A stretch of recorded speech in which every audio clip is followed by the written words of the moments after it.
అందరికీ నమస్తే అండి. ఈరోజు నేను పచ్చిమిరపకాయ పులుసు తయారు చేశాను. ఎప్పుడైనా విన్నారా దీన్ని? చాలా అంటే చాలా బాగుంటుంది. అదిరిపోయే రుచి అనమాట దీనిది. ఒక్కసారి తయారు చేస్తేనండి మీకే తెలుస్తుంది దీని రుచి. ఇక ఇప్పుడు స్టవ్ వెలిగించి కడాయి పెట్టాను. ఇందులో ఒక 3 టేబుల్ స్పూన్లు ఆయిల్ వేస్తున్నాను. నూనె కాగింది. అర టీ స్పూన్ ఆవాలు వేసాను. టీ స్పూన్ వాము వేసాను. ఈ వాము ఫ్లేవర్ ఈ కూరకి సూపర్ అండి. చిటికెడు మెంతులు వేసాను. అలాగే పావు టీ స్పూను జీలకర్ర కూడా వేసాను. పావు టీ స్పూను పసుపు కూడా వేస్తున్నాను. 2 రెమ్మల కరివేపాకు కూడా వేసి చిటపట్లాడనిస్తున్నాను. ఇక ఇప్పుడు ఇందులో ఒక 6-7 వెల్లుల్లి గబ్బాలని కచ్చాపచ్చాగా దంచుకుని వేస్తున్నాను. ఇవి కొంచెం సేపు వేయించుకుందాము. ఇప్పుడు ఒక మీడియం సైజు ఉల్లిపాయను పెద్ద పెద్ద ముక్కల్లాగా కట్ చేసుకుని వాటిని కూడా వేసేసాను. ఇవి కొంచెం సాఫ్ట్గా అయ్యే వరకు వేయించుకుంటే సరిపోతుంది. ఇందులో కొంచెం ఇంగు వేస్తున్నాను. ఇది ఆప్షనల్, మీ ఇష్టం అండి. ఇక ఇప్పుడు 200 గ్రాములు పచ్చిమిరపకాయలు తీసుకున్నాను. ఇవి కొంచెం కారం తక్కువ ఉన్నాయి తీసుకోండి.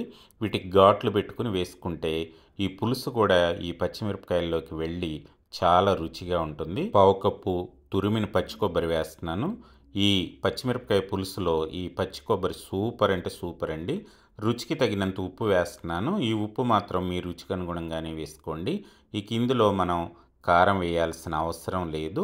ఒక 4 నిమిషాల పాటు మూత పెడుతున్నాను.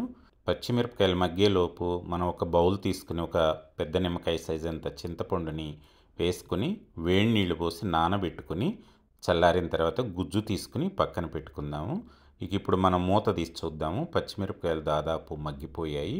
చింతపండు రసాన్ని మనం తీసి పెట్టుకున్నాం కదా, దాన్ని కూడా మనం ఈ పచ్చిమిరపకాయల్లో పోసేస్తున్నాను. ఒకసారి మనం కలయి తిప్పుకొని ఇందులో అవసరమైనన్ని నీళ్ళని యాడ్ చేసుకుందామండి. ఇక ఇప్పుడు మనం పులుసుని సన్నటి సెగ పైన బాగా దగ్గరకు అయ్యే వరకు ఉడకనిద్దాము. పచ్చిమిరపకాయలతో పులుసు అనేసరికి కొంచెం ఆశ్చర్యంగా ఉంది కదా. ఇలా పచ్చిమిరపకాయలతో కూడా పులుసు పెట్టుకోండి. ఒకసారి తిన్నారంటే మీరు వదిలిపెడితే చూడండి అంత బాగుంటుంది. మనం ముందే వేయించి పెట్టుకున్న మెంతులు జీలకర్ర పొడిని దీంట్లో వేస్తున్నాను. పులుసుకి ఫ్లేవరు అద్దిరిపోయే రుచి అండి.